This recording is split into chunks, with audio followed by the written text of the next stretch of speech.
जो लोकसभा का सदस्य निर्वाचित हुआ हूँ, ईश्वर की शपथ लेता हूँ कि मैं विधि द्वारा स्थापित भारत के संविधान के प्रति सच्ची निष्ठा और श्रद्धा रखूंगा। मैं भारत की प्रभुता और अखंडता अक्षुण्ण रखूंगा तथा जिस पद को मैं ग्रहण करने वाला हूँ, उसके कर्तव्यों का मैं श्रद्धापूर्वक निर्वहन करूंगा। मैं यहाँ बैठे सभी सदस्यों का अभिनंदन करता हूँ जो इस देश के लोकतंत्र के लिए काम कर रहे हैं। अब मैं यहाँ सभी बैठे सदस्यों को मौका दूंगा अपनी दो बात रखने का, परंतु उसके साथ सभी सदस्यों को इस लोकसभा की गरिमा को बनाए रखना होगा और किसी भी मेंबर ऑफ पार्लियामेंट ने नियमों का उल्लंघन किया तो उनको दंड भी दूंगा। Shrimati Nirmala Sitharaman. Good morning, Honorable Speaker. I, Nirmala Sitharaman, Finance Minister from Karnataka constituency, Bharatiya Janata Party. I present the budget of 2024-25. Introduction. The people of India have reposed their faith in the government led by the Honorable Prime Minister Shri Narendra Modi and re-elected it for historic third term of under his leadership. We are grateful for their support, faith and trust in our policies. We are determined to ensure that all Indians, regardless of religion, caste, gender, age, make substantial progress in realizing their life goals and aspirations. Global context. The global economy, while performing better than expected, is still in the grip of policy uncertainties. Elevated asset prices, political uncertainties, and shipping distribution continue to pose significant downside risk for growth and upside risk to inflation. In this context, India's economic growth continue to be the shining expectation and will remain so in the years ahead. India's inflation continue to be low, stable and moving toward the 4% target. Core inflation, non-food, non-fuel, currently is 3.1%. Steps have been taken to ensure supplies to perishable goods reach market adequately. Interim budget. As mentioned in the interim budget, we need to focus on four major castes, namely Garib, Mahilaएं, Yuva and Annadata. For Annadata, we announced a higher minimum support prices a month ago for all major crops, delivering on the promises of at least 50% margin over cost. Pradhan Mantri Garib Kalyan Anna Yojana was extended for 5 years, benefiting more than 80 crore people. Administrative action for approval and implementation for various schemes announced in the interim budget are underway. The required allocation has been made. Budget theme. Turning attention to full year and beyond, in this budget, we particularly focus on employment, skilling, means and the middle class. I am happy to announce the Prime Minister's package of 5 schemes and initiatives to facilitate employment, skilling and other opportunities for 4.1 crore youth over 5 years period with certain outlay of 12 lakh crore. I will speak about theme shortly, will more detail may be seen in X-Square. This year I have made a provision of 1.48 lakh crore for education, employment and skilling. Budget priorities. The people have given a unique opportunity in our government to take the country on the path of strong development and all-round prosperity. In the interim budget, we promise to present a detailed road map for our pursuit of Viksit Bharat. In line with the strategy set out in the interim budget, this budget envisages certain efforts on following 9 priorities. The generating जी, आपके प्रधानमंत्री महीने में 2 बार trip करते हैं। International, उसका budget आप किस में लिखती हैं? Opportunities for all. Productivity and reliance in agriculture. Employment and skilling. Inclusive human resource development and social justice. Urban development. Manufacturing service. Energy security. Infrastructure. Human resource development, infrastructure and generating of economic opportunities to make the religion and assign to attain Vikasit Bharat. On the Amritsar-Kolkata Industrial Corridor, will support development of an industrial node at Gaya. This corridor will catalyze industrial development in eastern region. The industrial mode of Gaya will also be a good model of developing our Asian centers of cultural importance into future centers of modern economy. This model shall showcase of Vikas bhi Virasat bhi in our growth strategy.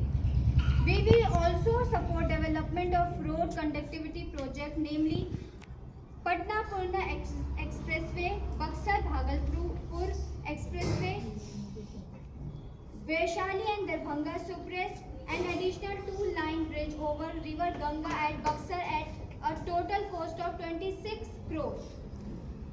Power project including setting up the new 240 MW power plant at Panil Prepant will be taken up to cost of 21,400 crore. New airport, medical college and sports infrastructure in Bihar will be constructed. Thank you. Shrimati Priyanka Satish. Good morning, Honorable Speaker. I am Priyanka Satish for Kanchikodi, Karnataka constituency. First of all, I would like to thank you, the people of my Kanchikodi, for electing me as their representative. First of all, I would like the quote Dr. Babaji, daughter Baba Sahib Ambedkar ji. As soon as found as case in Chikodi court, so it is pride for to me comforted constituency. Sir, I would like to quote the progress of any society depends on the progress of education in that society. But in the recent time in our country, the facing a lot of issue during the education sector. Currently, our nation is facing challenging regarding to the quality, accessibility and inequality in the education. Since 2014, the annual budget for the Ministry of Education has been steadily declining. This budget decreased funding for school education of 16.8%, the reserve estimates and overall for the Ministry of Education by 7%. The UGC budget has been decreased by 53.3 compared to the budget estimate of 23-24 and 60.9 compared to the reserve estimate of the previous fiscal year. These come at a time when the nation testing agency and autonomous body under the UGC is failing to properly conduct national examination like NEET and NIT, putting the futures of lakh students at risk in the last 7 years. The country has been witnessed 70 examination leaks approximately. Sir, and regarding my constituency, I would like to ask the ministry through your Kendra Vidyalaya in the ANI and PULSE a proposal for that has been sent but not be approved. So I request Minister through you to the sanction then as soon as possible. And currently there have been a flood situation in my parliamentary constituency. Most of the school and the buildings has been a very difficult state. So through you I would request the ministry to receive the format for 10.2 which they provide 2 lakh, but the school for the renovation and all that has not been function at all due to the flood loss, and also I would like to ask the government, as there are many students in the parliament constituency of SC, ST and OBC, whether there has been a lot of privatization in the education sector. So, what steps the government has been taking to show that the rural background people will be able to access reasonable education in today's time? So, I would like to know the answer for that, sir.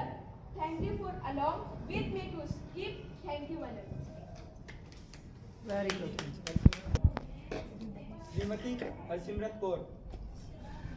आदरणीय अध्यक्ष जी, नमस्कार, सत श्री अकाल। On behalf of my party, Shromani Akali Dal, I rise to congratulate to you on your successful election as Speaker of the second term. I, Harshimrat Kaur, from Bhatinda, Punjab, by Shromani Akali Dal Party. प्रिय साथियों, आज मैं इस मंच पर सभी को यह बताने आई हूँ कि किसान हमारे देश की रीढ़ है। हमारे किसानों के संघर्ष को हम नजरअंदाज नहीं कर सकते। केंद्र सरकार द्वारा लागू किए गए कृषि सुधारों ने न केवल किसानों के अधिकारों के नुकसान पहुंचाया है, बल्कि आर्थिक स्थिति को भी अस्थिर कर दिया है।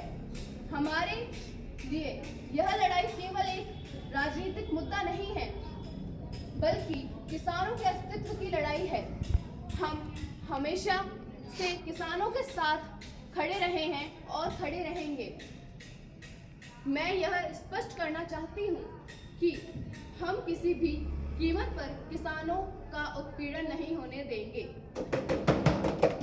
हम किसी उत्पीड़न सरकार ਨੂੰ ਇਹ समझना होएगा कि किसान ਦੀ कड़ी मेहनत और संघर्ष के बिना ਅਸੀਂ कदे भी आगे नहीं बढ़ सकते।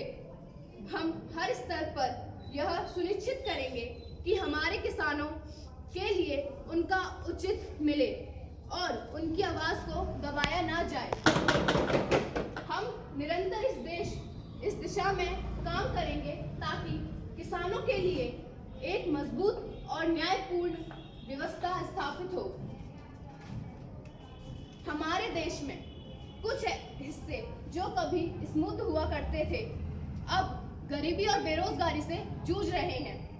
सरकार की योजनाओं का लाभ उन तक नहीं पहुंच पा रहा है जिनकी सबसे अधिक जरूरत उन्हें है, खास तौर पर किसानों को, मजदूरों को और छोटे व्यवसाय के लोगों को अपने अधिकार और संसाधन प्राप्त करने में बहुत मुश्किल आ रही है। This speech touches upon the social economic challenges faced by undeveloped Punjab. Infrastructure, education and job opportunities to secure development. Let me know if you would like to customize it further or need more information. Thank you. आदरणीय अध्यक्ष जी, मैं सायोनी घोष बंगाल के जादवपुर क्षेत्र से आई हूँ। धन्यवाद अध्यक्ष महोदय, आपने मुझे यहाँ बोलने का मौका दिया। मैं जादवपुर लोकसभा क्षेत्र से पहली बार चुनकर इस सदन में आई हूँ। मैं धन्यवाद देना चाहती हूँ मेरी लीडर ममता बनर्जी और अभिषेक बनर्जी का, जिन्होंने मुझे और मैं धन्यवाद देना चाहती हूँ जादवपुर लोकसभा क्षेत्र के सारे वोटरों का, जिन्होंने मुझे बहुमत से जिताया और इस सदन में भेज के बीजेपी को एक पैगाम दिया। मैं धन्यवाद देना चाहती हूँ जादवपुर के लोगों का और ये पैगाम दिया कि पश्चिम बंगाल में रणनीति और धोखेबाजों की रणनीति नहीं चलेगी। अध्यक्ष महोदय, मैं उम्मीद करूंगी कि आज आप मुझे बोलने का मौका दें, क्योंकि हाल ही में हुई नीति आयोग में मीटिंग हुई थी। वहाँ पे हमारी माननीय मुख्यमंत्री, जो देश की एकमात्र महिला मुख्यमंत्री भी है, उनका माइक बीच राह में ऑफ कर दिया गया। वो बंगाल के अध्यक्ष महोदय, मैं आपसे ये बोलना चाहती हूँ कि वो बंगाल के लोगों की बात रखने आई थी, वो बंगाल के लोगों के हक के लिए सवाल उठाने आई थी।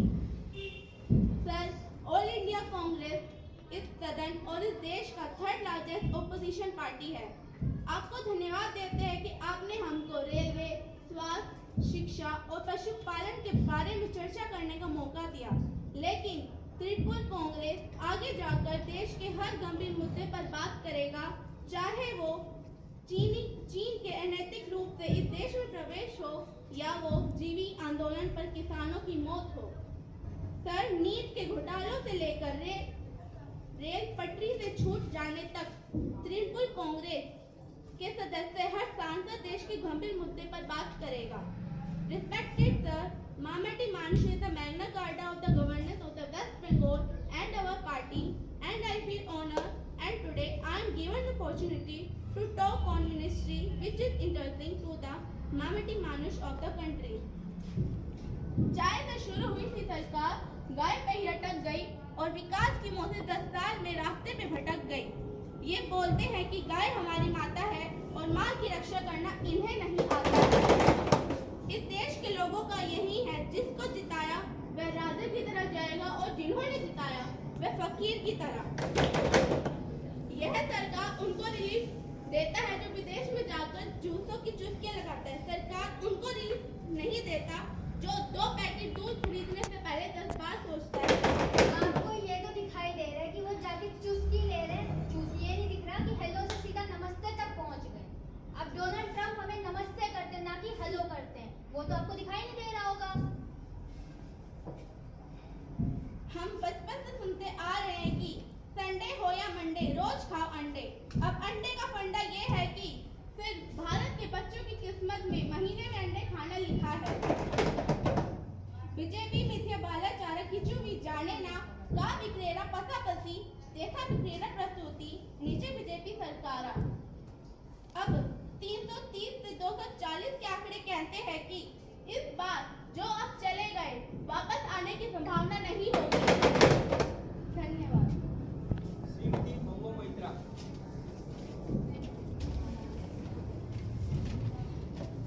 Good morning, Honorable Speaker. I am Mahua Moitra from Krishnanagar, West Bengal constituency. I have 8 years of development and I speak up in Parliament. I will continue to do those things in new term. Why are we in this business if we can't take the pressure? Why I am standing up for? This is the greatest democracy in the world and it is being destroyed. We will be judged by how we face this. The last time, sir, I was not allowed to speak. The ruling party has paid a very heavy price for throttling the voice of one MP. The word of Manipur, nowhere in the speech. Why do we refer to the generic notice? The Prime Minister has taken to social media himself to tell people that no, it is not Modi ka parivar, that is NDA, the Nitish Naidu Dependent Alliance. ये लोग जो तुम्हारा नाम जपता है, ये लोग जो तुम्हारा नाम जपता है, पहले साल आम नहीं, जबरदस्ती के जय जय श्री राम में सब कुछ तो है, बस राम नहीं। ई बीजेपी सुद्धू कथा भले कुछ करे ना। मुझे बिठाने का चक्कर में जनता ने इनके 63 सदस्यों को परमानेंटली बिठा दिया। I moved to the TMC much before 2011 and none of my decisions have been decision of the head but of the spirit and the heart. I think when you follow your heart, then you carry your decision with yourself. In this parliament session is so prevalent because of the lack of representation in the house. Even in the first phase of the current election, only 8% of the candidates were women. The BJP gave 14% ticket to women, where we, the TMC party, have gave 37% women candidate, and they are tell important us about women reservation. Nirmala Sitharaman ji ध्यान दीजिए, UGC का budget higher education के लिए लिया था। इन year 2013 to 14 में UGC का budget 5,147 crore था, लेकिन आज मोदी सरकार को 10 साल पूरे होने पर आ गए, लेकिन UGC का बजट बढ़ने की जगह घटकर 4,693 करोड़ हो गया। कहाँ गया इतना पैसा? और नहीं, अभी तो और सुनिए।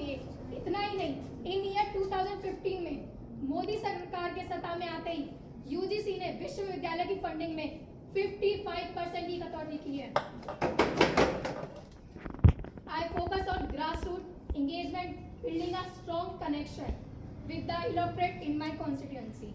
In Krishnanagar district of West Bengal, level of urbanization has been considered as a measure of development, resulting from the change in society to industrial one. An effort has also been made to look into the level as well as growth state of urban population. We know that the West Bengal is the sixth largest state by economic size with the GDP of $210 billion. In terms of agriculture, West Bengal is the largest producer of rice in our India. In my state, we have a jute and tea industries. As a MP representing West Bengal from TNC, I am contributing my hard work toward the benefit of my people. Thank you. Shri Chandrashekhar Azad. नमस्कार, मेरा नाम चंद्रशेखर आजाद है। सभापति महोदय, सर्वप्रथम मैं भूषण समाज से सभी संतों गुरुओं का नमन करता हूँ, जिनमें से ज्योतिबा फूले, भीमराव अंबेडकर और सामान्य काशी साहब को मैं याद भी करता हूँ। साथ साथ नगीना काशी साहब को मैं याद भी करता हूँ। धन्यवाद करता हूँ। अध्यक्ष महोदय, 14 अगस्त 1947 यह देश अंग्रेजों के अधीन था। 15 अगस्त 1947 को हम आज़ाद हुए और 16 अगस्त को देश आज़ादी में था, लेकिन धन धरती रात में बंटवारा नहीं हुआ और जो साधन संस्कार थे उनमें बंटवारा नहीं हुआ। सही रूप से ना होने के कारण एक बहुत बड़ी आज़ादी सुधार से वंचित और सम्मान से वंचित रह गई। उनको सभी सुविधाएं मिले, इसलिए लोकतंत्र की व्यवस्था हुई, लेकिन आज़ादी के 70 साल बाद भी आज हम कहाँ खड़े हैं, यहाँ एक चिंता का विषय है। मैं मानता हूँ कि सामाजिक अन्याय तभी होगा जब जाति गणनाएं ही की होगी और जाति गणनाएं करी जाएगी और साथ ही साथ संख्या के आधार पर आरक्षण जो है विचित करेगा, बढ़ाया जाएगा। शहर और गणनी की विकसितता चल रही है और यह कहा जा रहा है कि 70% आबादी तो गांव में निवास करती है, तो उसकी आबादी के बारे में मैं भी सोचना होगा। 89% प्राइवेट सेक्टर और 2% सरकारी सेक्टर है, तो प्राइवेट सेक्टर में भी हमारी हिस्सेदारी की बात होनी चाहिए।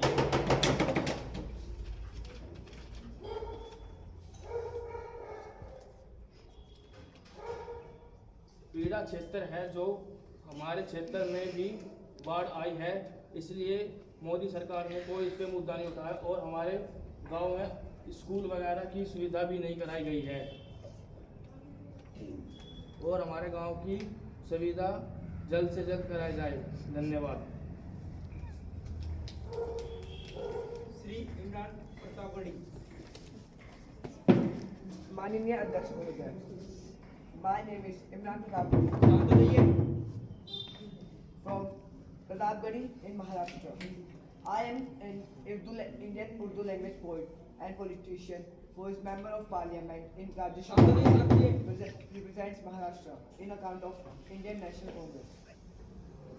झील में पानी बरसता है हमारे देश में, झील में पानी बरसता है हमारे देश में, खेत पानी को तरसता है हमारे देश में, जिंदगी का हाथ खसता है हमारे देश में, दूध महंगा खून सस्ता है हमारे देश में।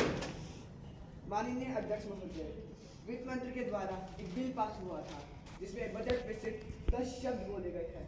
महोदय जी, जिस देश में टमाटर 100 रुपए किलो बिक रहे हो, उस देश के वित्त मंत्री के पास महंगाई पर बोलने के लिए सिर्फ 10 शब्द ही है। आप बता सकते हैं? और यहाँ पर दाल, चावल, डीजल, पेट्रोल आदि की तो चर्चा ही नहीं हुई है। माननीय अध्यक्ष महोदय जी, यहाँ पर 63 सीटें कम क्या कर दी? यह सरकार अमृतकाल का नाम लेने ही भूल गई। ये भूल गई है अमृतकाल को। ये भूल गई है मनोरमा को, ये भूल गई है मोनाला आजाद को, ये भूल गई है मणिपुर को, ये भूल गई है महाराष्ट्र को। महाराष्ट्र जो इस देश की आर्थिक राजधानी है, जो इस देश को टोटल कॉर्पोरेट टैक्स का 40%, इनकम टैक्स का 25% और जीएसटी का 20% इस देश को देता है, उस देश के लिए इस चर्चा में एक शब्द नहीं बोला गया। मुझे जालिम का तरफदार नहीं लिख सकते, कम से कम मुझे लाचार नहीं लिख सकते, मुझे जालिम का तरफदार नहीं लिख सकते, कम से कम मुझे लाचार नहीं लिख सकते, जिनकी का हाल खस्ता है। दाना तेरे पे ले बोल रहा हूँ, उस सच को इस देश के अखबार नहीं लिख सकते। वासी स्वराज जी, आपने कहा आपने राम मंदिर बनाया, क्या आपको पता है राम मंदिर कितने में बना है? बताइए कितने रुपए में? तो अभी कुछ कहा ही नहीं। I am asking you question, क्या आपको पता है आपने राम मंदिर कितने रुपए में बनाया है? आप बताइए, आपको पता है तो। आप बनवाया तो आपने है ना? आपको पता है तो आप बताइए ना। राम मंदिर तो आपने बनवाया, तो आप बताएंगे ना कितने रुपए लगाए हैं उसमें? कहाँ से बताएंगे? इनको पता होगा जब तो बताएंगे। चलो आप ये बता दे, राम मंदिर कितनी जगह में बना, कितने किलोमीटर में बना है? और आप कहते हैं आपने जो कहा वो किया, ये किया आपने, जो ये कहा था आपने। चलो राम मंदिर में आपको अंबानी मिलेंगे, प्रधानमंत्री मिलेंगे, अडानी मिलेंगे, मिलियनर मिलेंगे, बिलियनर मिलेंगे, टूरिस्ट मिलेंगे, फॉरेनर्स मिलेंगे, आपको वहाँ एक गाइड मिलेगी, आपको वहाँ एक गरीब नहीं मिलेगा, आपको वहाँ एक दलित नहीं मिलेगा, आपको वहाँ एक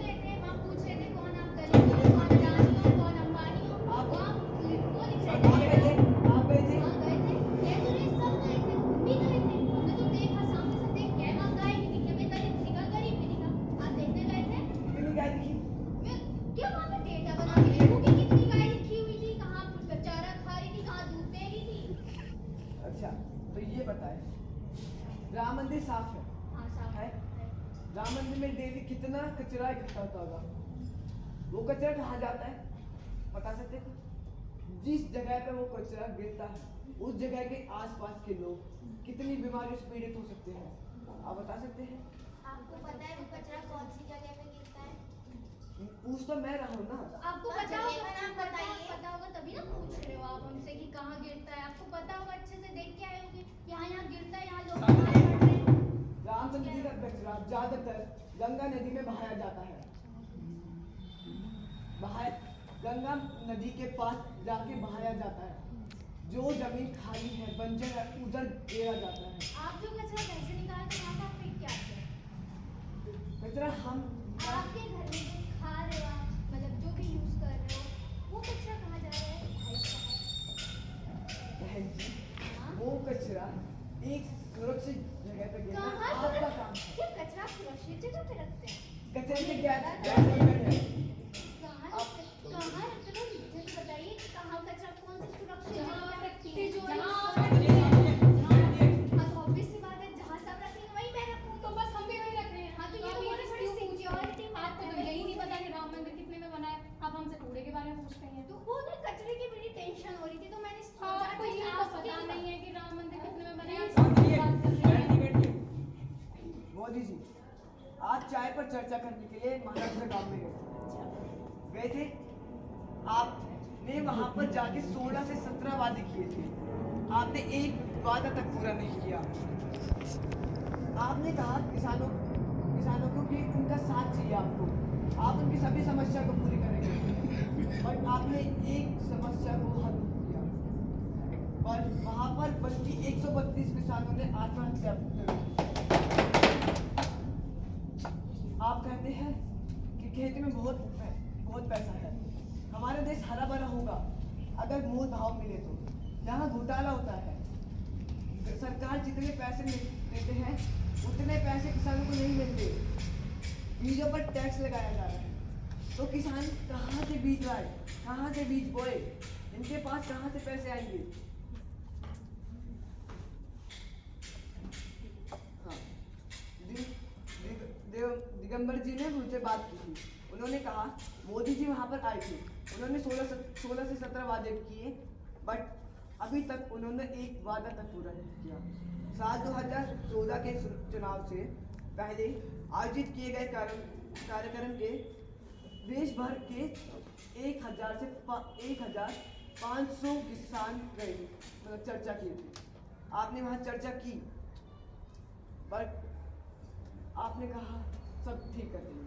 वहाँ पर कुछ ठीक नहीं है, बल्कि लोग मर रहे हैं, भूखमरी बढ़ रही है, लोगों को खाना नहीं मिल रहा और आप कहते हैं आप ठीक कर रहे हैं। आपने कहा आप सब ठीक कर देंगे, बस लोगों की सहायता चाहिए, आपको लोगों का समर्थन चाहिए। आपने अभी तक कुछ ठीक नहीं किया।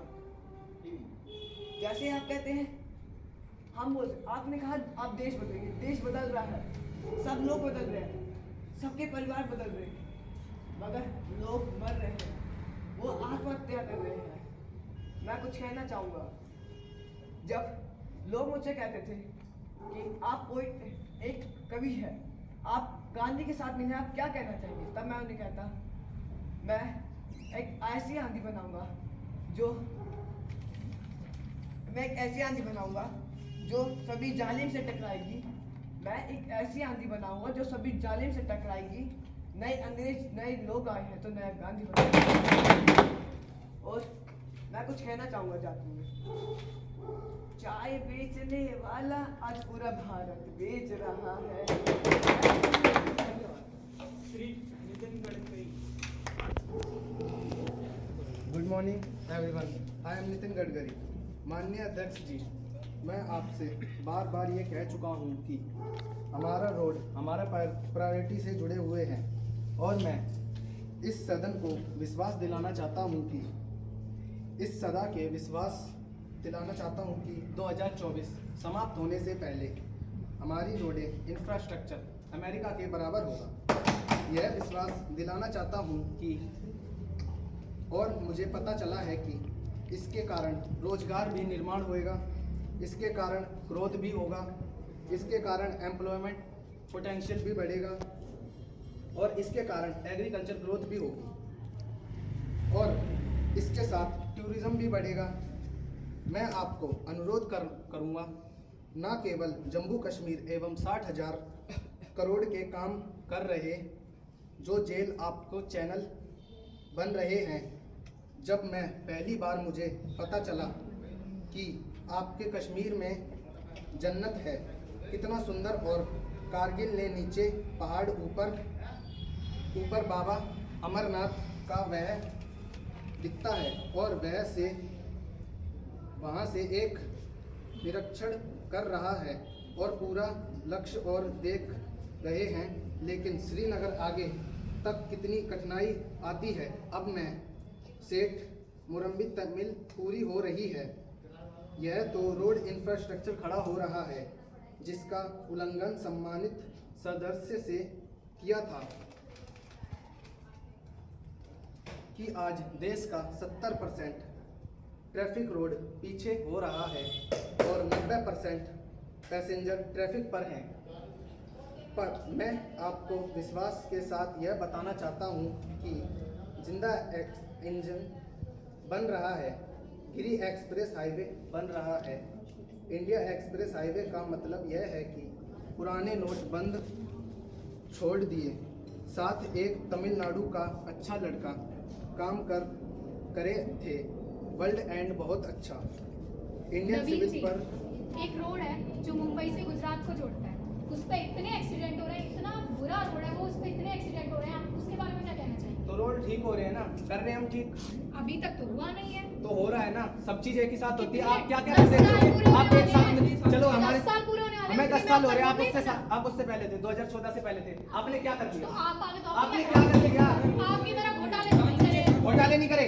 2014 समाप्त होने से पहले जब इलेक्शन हुए थे, 10 से 15 लाख रुपए आपकी जेब में गए हैं और आपके 11 से 12 लोग हमने पकड़े हैं। हम ठीक है, मुझे उस रोड के बारे में बता दीजिए, वो 10 साल पूरे होने वाले हैं, आपको आपने क्या करा है? तो ठीक हो रहे हैं ना, और नहीं बने? 10 साल में तो ठीक गुड़गांव हुआ से नहीं, कितने हाईवे आप बन गए? गुड़गांव से कितने हाईवे बना दिए हमने? 10 साल में तो ठीक हुआ नहीं है, वो रोड अब हो जाएगा। हाँ, तो एक ही रात में कुछ नहीं हो जाता, एक रात में कुछ नहीं हो रहा। तो 10 साल में हुआ नहीं है। हाँ, 10 साल में नहीं हुआ। गुड़गांव में देखो जाके, हमने बनाए नहीं हाईवे, मुंबई से बना दिया गुड़गांव के मैं लिए। तो मुंबई से गुजरात की रोड की बात कर हाँ, तो वो हो रहे हैं ना ठीक, धीरे धीरे, एक ही बार में तो नहीं कर देंगे 10 हम। साल में तो हुए नहीं है। 10 साल में आपने क्या कर लिया? आप भी तो पहले थे। आप तो रूलिंग पार्टी ना, आप तो रूलिंग पार्टी, तो हम कर रहे हैं ना धीरे धीरे। आप कर लेते, ज्यादा बन रहे हो तो। आप भी तो थे 10 साल पहले से। हाईवे बन रहे हैं। इंडिया एक्सप्रेस हाईवे का मतलब यह है कि पुराने नोट बंद छोड़ दिए। मेरे साथ एक तमिल का लड़का अच्छा काम करता है। इंडियन सिविल पर जाना होगा और हमारे प्रयास है कि यह फ्यूल जल्दी आ जाए। Thank you everyone. श्रीमती बासुरी स्वराज। Honorable Speaker, I बासुरी Swaraj from New Delhi, Bharatiya Janata party. आदरणीय अध्यक्ष जी, मैं आपका और अपनी पार्टी का धन्यवाद करती हूँ कि इतने महत्वपूर्ण मुद्दे पर मुझे अपना मत रखने का अवसर मिला है। अध्यक्ष जी, यह राष्ट्रपति अभिभाषण ऐतिहासिक है और ये ऐतिहासिक इसलिए है अध्यक्ष जी क्योंकि इसमें एक दशक के मोदी सरकार की द्वितीय कार्यों का चित्रण ही नहीं बल्कि आने वाले स्वर्णिम काल यानी विकसित भारत के संकल्प का उद्घोष भी है।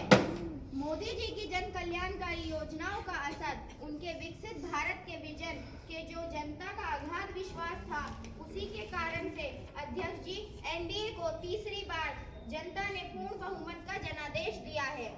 महामहिम प्रधानमंत्री जी ने अपने अभिभाषण में जो कहा है आपके माध्यम से पूरे सदन के समक्ष पुनः दोहराना चाहूंगी। 2024 का चुनाव नीति, नियत, निष्ठा और निर्णयों पर विश्वास का चुनाव रहा है। मजबूत और निर्णायक सरकार में विश्वास, सुशासन, स्थिरता और निरंतरता में विश्वास, ईमानदारी और कड़ी मेहनत में विश्वास, सुरक्षा और समृद्धि में विश्वास, सरकार की गारंटी और डिलीवरी पर विश्वास, विकसित भारत के संकल्प में विश्वास। मेरी सरकार ने पिछले 10 वर्षों में सेवा और सुशासन का जो मिशन चलाया है यह उस पर मोहर है। अध्यक्ष जी, एक दशक में यह पहली बार ऐसी सरकार भारत में आई है जिसकी कथनी और करनी किसी में अंतर नहीं है। जो कहा वो किया, धारा 370 हटाई, जो कहा वो किया, भव्य राम मंदिर का निर्माण किया। स्वराज जी, लोगों ने आपसे ये कहा था कि अयोध्या का मंदिर बना दीजिए लेकिन हमारे जो घर है उन्हें तोड़वा दीजिए, ये कहा था लोगों ने आपसे। बताइए, पैसे भी दिए हैं सरकार ने। मिल गए उनको घर, आप देखने गए हैं? आप गए? आपकी रूलिंग पार्टी का, आप बताइए, आपने मंदिर बनाया तो आप देखने जाइए, हम क्यों जाए? हम क्यों जाए? तो आए क्यों थे जब आपको कार्ड मिला था इतनी जल्दी उछल के? आपने कार्ड कैसे उछल के आ गए? तो क्यों आए थे? जब आपको कार्ड इतना ही वो है, आपने जब आप राम मंदिर के बारे में बात कर रहे हैं, जब आपको अच्छा ही नहीं लग रहा तो गए क्यों थे? आप बैठ जाइए, मैं उनसे बात कर रही हूँ। बैठ जाइए। बैठ जाइए, खुद बैठ जाओ। मैं उससे बात कर रही मैं हूँ। उससे बात कर रही हूँ। मैंने उनसे बोला है, तो आप बैठ जाइए। तो मेरे पास जवाब है इसलिए मैं बोल रहा हूँ। क्या जवाब है? बोलिए। क्या जवाब है? मैंने दिया अभी जवाब। क्या जवाब है? कहा वो किया, CAA लेकर आए, जो कहा वो किया, 1 रैंक 1 पेंशन लाए, जो कहा वो किया, मेक इन इंडिया की नींव रखी, जो कहा वो किया। पिछले 10 वर्षों में मोदी सरकार ने भारत की अर्थव्यवस्था को इतना सशक्त करा है कि अध्यक्ष जी हम 11वीं सबसे बड़ी अर्थव्यवस्था की जगह मात्र एक दशक में विश्व की वैश्विक पटल पर 5वीं सबसे बड़ी अर्थव्यवस्था पर हैं और यह असाधारण परिस्थितियों में हुआ है। पूरा का पूरा विश्व कोविड-19 की महामारी से जूझकर निकला है। अभी भी विश्व के कई देश हैं जो युद्ध की अग्नि में झुलस रहे हैं, लेकिन भारत मोदी जी के नेतृत्व में वैश्विक पटल पर तीसरी सबसे बड़ी अर्थव्यवस्था बनने के पथ पर अग्रसर है। हमारे माननीय प्रधानमंत्री नरेंद्र मोदी जी ने 2037 तक भारत को एक विकसित राष्ट्र बनाने का संकल्प लिया है, जिसके 4 मुख्य स्तंभ है। पहला युवा शक्ति, दूसरा नारी शक्ति, तीसरा किसान कल्याण और चौथा गरीब कल्याण। प्रियंका सतीश जी, ध्यान से सुनिएगा। किसी भी प्रकार का ये अवसर यदि आप भारत के युवा के समक्ष प्रस्तुत करते हैं तो इस अवसर का लाभ उठाने में युवा शक्ति चूकनी नहीं है। इसके लिए मोदी सरकार ने एक दशक में 7 नए IITs, 16 नए ट्रिपल IITs, 7 नए IIMs और 15 नए एम्स हॉस्पिटल, 315 मेडिकल कॉलेजेस और 390 विश्वविद्यालय स्थापित करे हैं। आप देखने गए हैं कहाँ खुले, उन जगह का नाम बता सकते हैं मुझे? IIT Madras, Chennai, Tamil Nadu, research and innovation hub, IIT Bombay, Mumbai, Maharashtra Startup Ecosystem Support, IIT Delhi, New Delhi National Mission on Interdisciplinary Cyber Physical System, IIT Kanpur, Kanpur UP Defense and Space Technologies, IIT Khagrapur, West Bengal Agri-Tech and Rural Development, IIT Hyderabad Telangana Semiconductor और Electronics Hub, IIT Guwahati Assam Sustainable Development and Renewable Energy। आपने वहाँ जाके देखा वहाँ पर कैसे staff है? देखा आपने जाके देखा? आपकी रूलिंग पार्टी है ना? बताओ। हाँ तो हमने बोला ना, हमने किया। तो आप वहाँ पर जाके देखा आपने वहाँ पर क्या हो रहा है क्या नहीं हो रहा? आप बताइए क्या हो रहा है, बताइए। गवर्नमेंट हॉस्पिटल कैसे आपने देखे? तो IIT से आप गवर्नमेंट में कैसे पहुंच गए? गवर्नमेंट में नहीं आते, गवर्नमेंट में नहीं आते। तो आप देख के आए थे कि वहाँ पे क्या चल रहा है? रूलिंग पार्टी है। क्या मतलब आप तो हमसे सवाल कर रहे हैं ना कि क्या, हम तो कह रहे बढ़िया चल रहा है, आप देख के आओ ना कैसा चल रहा है। कहीं से भी कोई से भी गवर्नमेंट हॉस्पिटल में चले जाना, कहीं अच्छा स्टाफ नहीं है। अच्छा, और जब हम आएंगे ना INC तब पता चलेगा। ओके। आशीष राज जी, आपको पता है IIT की फुल फॉर्म क्या है? बताइए, अब कैसे चुप हो गए आप?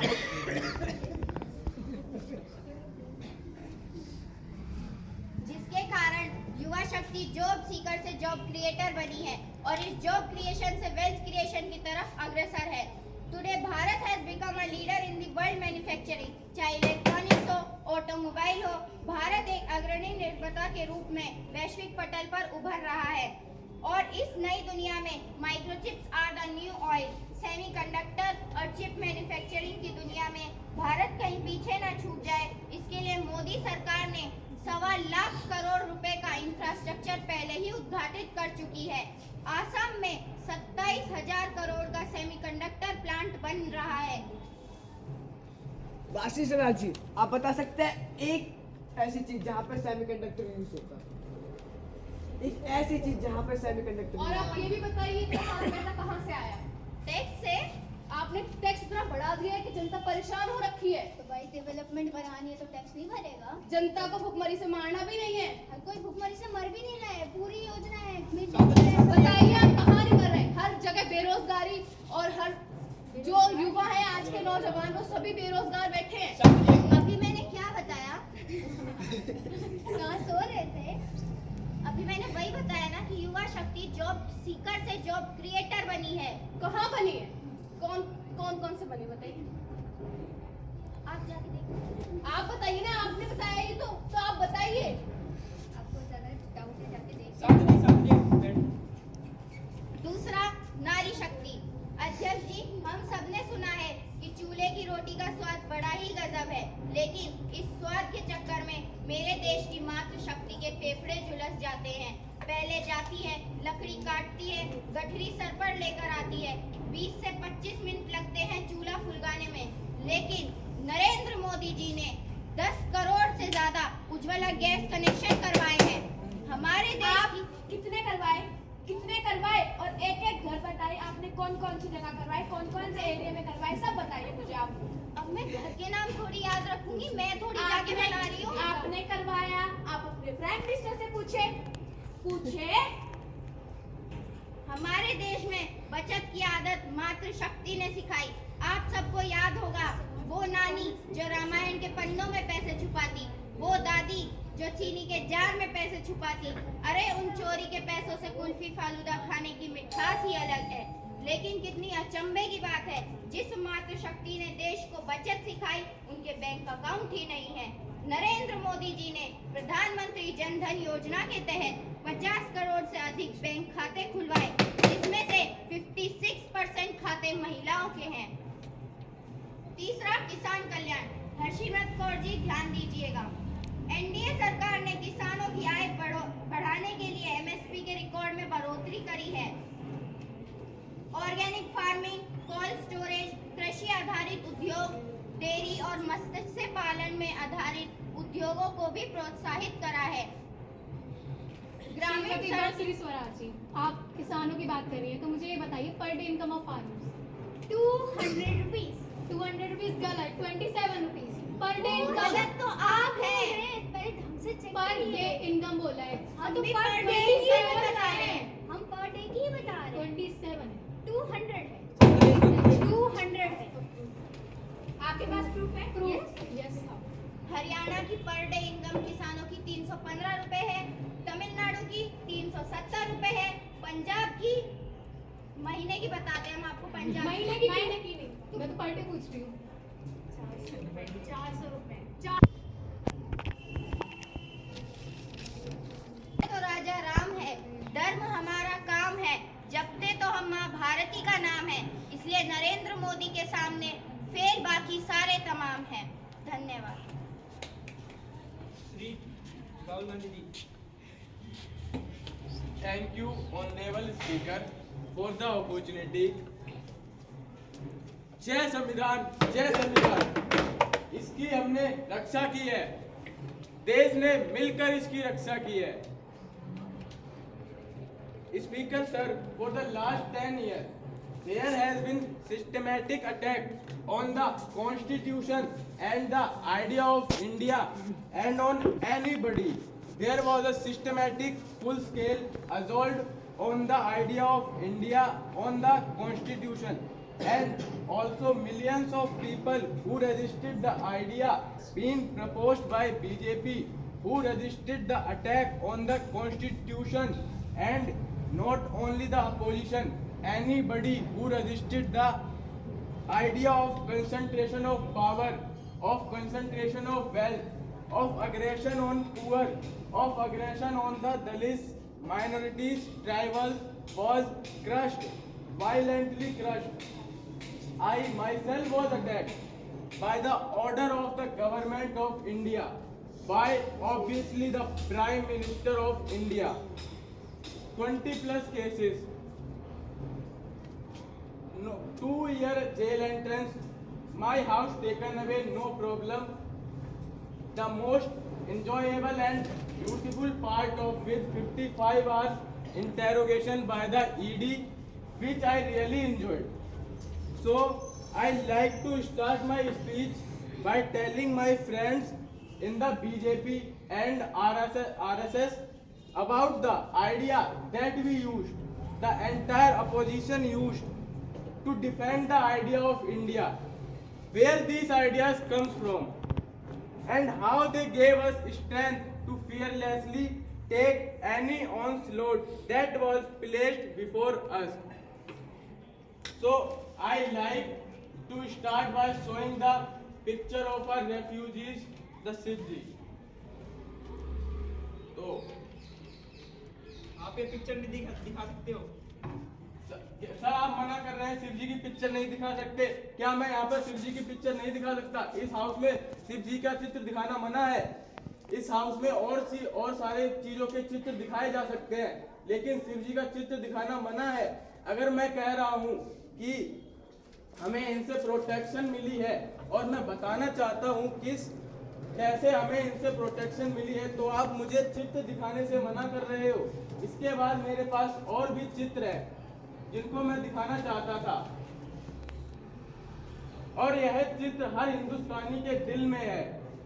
पूरा हिंदुस्तान इस चित्र को पहचानता और समझता है। Everybody knows this image.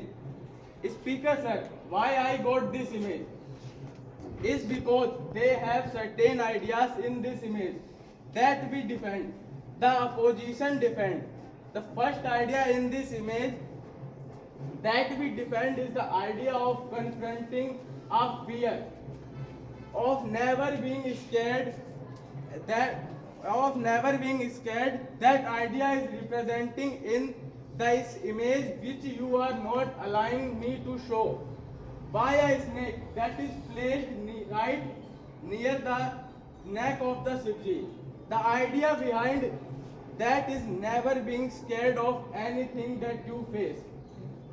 In fact, Shivji placed that 1 inch from his neck, and that is the spirit with which we fought when we are in the opposition. We are still in opposition. I know that. I am happy and proud to be in the opposition. For you, there is only power that is only placed that you want to be. For us, there is more than power. That is truth, and this is the symbol of the truth. So when Shivji places the snake near his neck, what he is saying? I will accept the truth and I will not back down.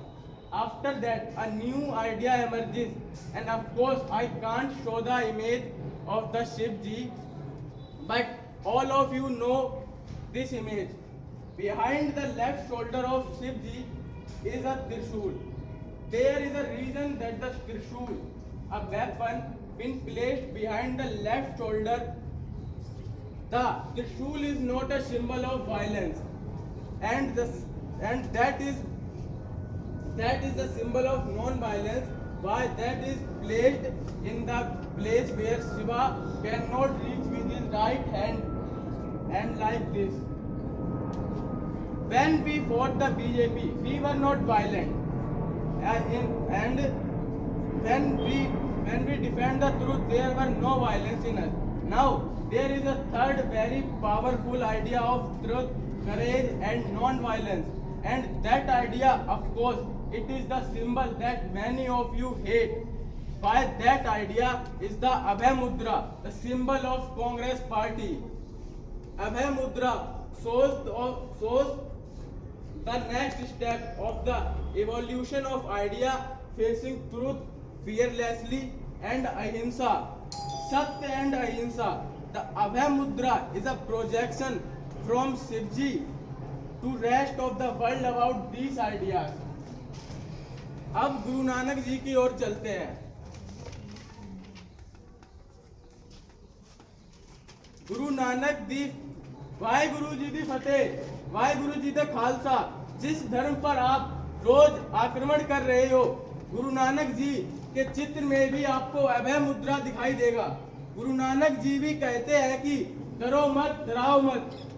और पंजाब से Guru Nanak ji Thailand तक गए, अफगानिस्तान गए, श्रीलंका गए, किसी से हिंसा नहीं की, अहिंसा की बात की, सत्य की बात की, और किसी को उन्होंने अपनी जिंदगी में डराया नहीं।